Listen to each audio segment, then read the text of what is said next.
మార్కాపురం జిల్లా మార్కాపురం మండలం రాయవరం గ్రామం సమీపంలోని మెడికల్ కళాశాల వద్ద మూల మలుపు వద్ద మార్చి 26వ తేదీ తెల్లవారుజామున జరిగిన Harikrishna travels bus tipper lorry ఢీకొని దగ్ధమైన ఘటనలో ఇద్దరు ముద్దాయిలను అరెస్ట్ చేసినట్లు డీఎస్పీ నాగరాజు తెలిపారు. మార్కాపురం సర్కిల్ ఇన్స్పెక్టర్ కార్యాలయంలో నిర్వహించిన విలేకరుల సమావేశంలో ఆయన మాట్లాడుతూ హరికృష్ణ ట్రావెల్స్ యజమాని హరిబాబు 8 నెలల క్రితం హైదరాబాద్ లో సెకండ్ హ్యాండ్ బస్సును కొనుగోలు చేసినట్లు తెలిపారు. డ్రైవర్ యువరాజు గతంలో ఈ బస్సును క్లీనర్ గా పనిచేసి డ్రైవింగ్ లైసెన్స్ లేకపోయినా డ్రైవర్ గా నియమించినట్లు తెలిపారు.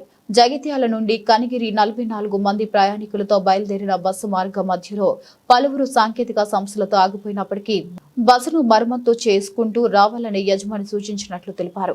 ఈ క్రమంలో అతివేగం నిర్లక్ష్యంగా నడపడంతో రాయవరం సమీపంలో మూల మలుపు వద్ద ఎదురుగా వస్తున్న కంకర లోడు టిప్పర్ ను ఢీకొట్టింది. దీంతో డీజిల్ లీక్ అయ్యి మంటలు వ్యాపించి బస్ దగ్ధమైంది. ప్రయాణికుల భద్రతను పట్టించుకోకుండా నిర్లక్ష్యంగా వ్యవహరించినందుకు డ్రైవర్ యువరాజ్ ట్రావెల్స్ యజమాని హరిబాబును అరెస్ట్ చేసి కోర్టులో హాజరుపరిచినట్లు డీఎస్పీ తెలిపారు. ఈ సమావేశంలో circle inspector Subbarao, rural SI Vemana తదితరులు పాల్గొన్నారు. నమస్కారం. 26వ తారీఖు ఉదయం ఇక్కడ ఒక ఘోర బస్సు ప్రమాదం జరిగిన సంగతి అందరికి కూడా తెలిసింది. ఈ ప్రమాదంలో బస్సు ఒక కంకర టిప్పర్కి కరెక్ట్గా మిడిల్లో ఉండే డీజిల్ ట్యాంక్కి హిట్ అయ్యి ఒక్కసారిగా డీజిల్ ట్యాంక్ బ్లాస్ట్ అయ్యేసరికి 2 వెహికల్స్ కూడా నిప్పడుతున్నాయి. యాక్చువల్గా ఈ బస్సు జగిత్యాల నుంచి కలిగిరి దాకా వస్తుంది. అప్పటికి ఈ బస్సులో ప్యాసింజర్లు మంటల్లో చిక్కుకుపోయారు. ఈ ఇన్సిడెంట్ సమాచారం తెలిసిన వెంటనే మొదటగా ఇన్స్పెక్టర్ గారు అక్కడికి వెళ్ళడం జరిగింది. నాకు ఇన్ఫామ్ చేసి వెనకనే నేను రావడం జరిగింది. సో నేను వచ్చే క్రమంలోనే సబ్ డివిజన్ పోలీసులందరినీ కూడా అలర్ట్ చేసేసి అందరూ కూడా మార్కాపూర్కి రావాలని చెప్పడం జరిగింది. అక్కడ నుంచి కొంతమంది క్షతగాత్రుల్ని అలాగే అక్కడ చనిపోయినటువంటి వాళ్ళందరినీ కూడా రెస్క్యూ చేయడం జరిగింది. విత్ ఇన్ నో టైం మన ప్రియతమ ఎస్పీ హర్షవర్ధన్ రాజు గారు కూడా ఆ స్పాట్కి చాలా హుటాహుటీగా ఒంగోలు నుంచి రావడం జరిగింది. యాక్చువల్గా అదే రోజున మీకు తెలుసు ఆ రోజు ఎలా ఉండవు. సో పోలీసులందరూ కూడా హాస్పిటల్లో ఉండేవాళ్ళు. కానీ ఒక సిస్టమేటిక్గా ఎస్పీ గారి ఆదేశాల మేరకు ఎక్కడికక్కడ డివిజన్ ఆఫ్ వర్క్ చేసుకొని చాలా వీళ్ళందరినీ రక్షించే క్రమంలో కొంతమందిని రెఫర్ చేయడం జరిగింది. కొంతమందికి ఇక్కడే ట్రీట్మెంట్ ఇవ్వటం జరిగింది.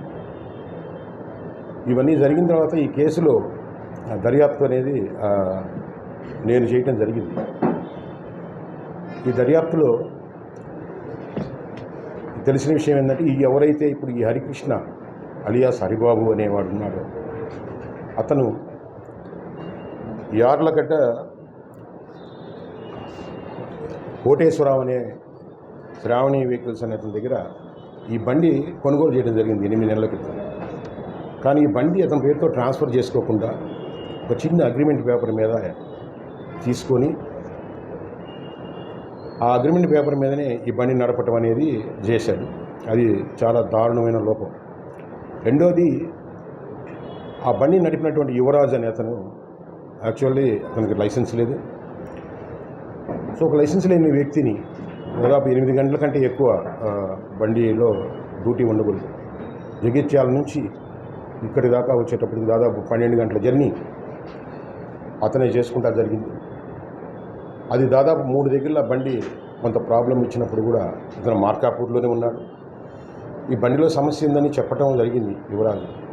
అయినా కానీ దాదాపు ఒక 44 మంది దాదాపు 46 మంది ప్యాసింజర్స్ వెహికల్స్లో వీళ్ళందరి ప్రాణాలని ఇతను కనీసం లెక్క లేకుండా కనీసం బండిని ట్రాన్స్ఫర్ చేసుకోకుండా లైసెన్స్ లేకుండా అట్లాగే ఎన్నిసార్లు చెప్పినా కానీ దాని మీద రెస్పాండ్ కానందువలన ఈ కేసుని culpable homicide not amounting to murder కింద నేను కట్టడం అంటే మార్పు చేయడం జరిగింది. మియర్ యాక్సిడెంట్ కాకుండా దట్టు ఏంటంటే ఈ లారీ పోయేటప్పుడు దాంట్లో లారీ వచ్చినప్పుడు ఇతను కంప్లీట్గా లెఫ్ట్ సైడ్ పోవాల్సిన బస్సు కంప్లీట్గా రైట్కి వెళ్తే రైట్, అది లెఫ్ట్, ఆ సైడ్ లెఫ్ట్ ఉండే బండి తప్పించుకునే క్రమంలో వాడు తప్పించుకోవడానికి రైట్కి వచ్చినా కానీ దురదృష్టవశాత్తు విధివశాత్తు కొట్టేయటం జరిగింది. ఇది కేవలం ఈ బస్సు నడిపేటువంటి హరికృష్ణ మరియు లైసెన్స్ లేదని తెలిసి కూడా ఇంతమంది ప్రాణాలతోటి ఆడుకున్న డ్రైవరు వీళ్ళిద్దరూ కారణం అని చెప్పేసి చావుకి సో ప్రాథమికంగా నిర్ధారించడం జరిగింది. ఇంకా కేసు దర్యాప్తులోనే ఉంది. సో ఈ కేసులో అంటే మేము వ్యక్తిగతంగా చెప్పుకోవటం కాదు, ఆ రోజు పోలీసు మొత్తం సబ్ డివిజన్ పోలీస్ అందరూ ఆల్ ఆఫీసర్స్ అందరూ మొత్తం కూడా మార్కాపూర్ రావడం జరిగింది.